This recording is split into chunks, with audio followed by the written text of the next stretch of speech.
In this final video on the specific topic of imagery, we will connect what we've learned about the power of imagery and specific drawing techniques to those 7 core ideas of the verbal to visual mindset, so that you can go forward knowing how to continue developing and using your imagery skills.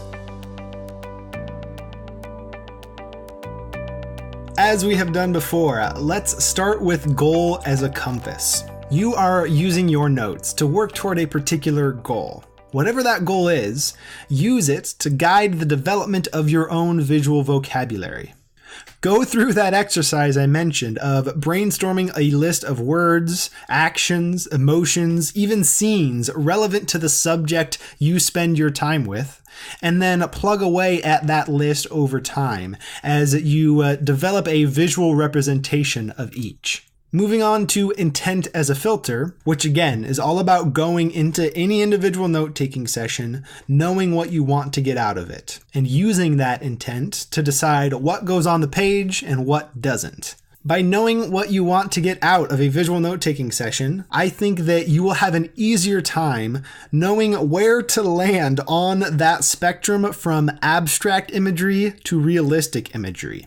Your intent will help you to know when to use a simple icon and when it's worth it to build up a more complex and specific scene. When you think about the idea of playing the long game, understand that you don't have to incorporate all of the visual elements that we described in this module right now. You can start by following the order of the past 3 lessons.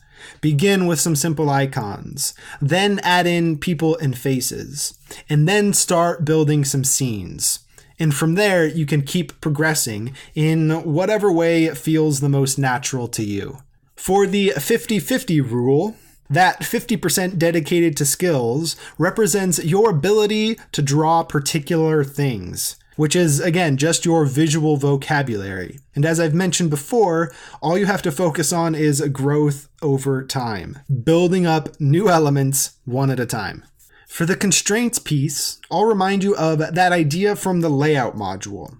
Have a plan for your text-image balance going into a note-taking session so you don't stress yourself out about making every single idea visual.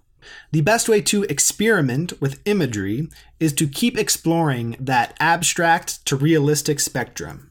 Once you've familiarized yourself with icons and scenes, try going a little bit farther in either direction, maybe developing some even more abstract icons, or getting a little more specific and realistic with your scenes, potentially even venturing into the realm of illustration. Explore each of those ends of the spectrum to see if different types of drawings could impact your work in a positive way. In order to seek and maintain flow while adding imagery to your notes, I think that you have 2 options available to you. Either only draw what you already know how to draw, or be prepared to iterate on the page if it's something new and unpracticed.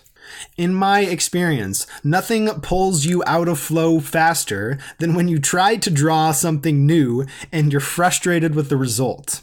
So either be prepared to iterate and improve upon a subpar drawing, or limit yourself from the get-go to only use those visual elements that you've practiced.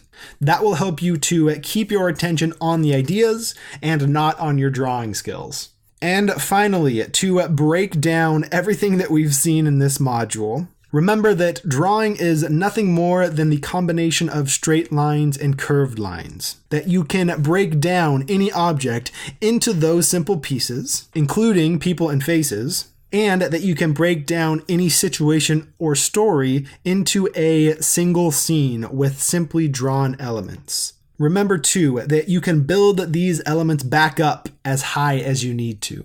This here is what imagery is all about for us as visual note takers.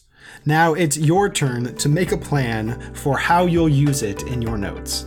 To help you make that plan for how to incorporate imagery into your note-taking process in a meaningful way, I have included some resources below this video. Check those out, and then I will see you in the next module.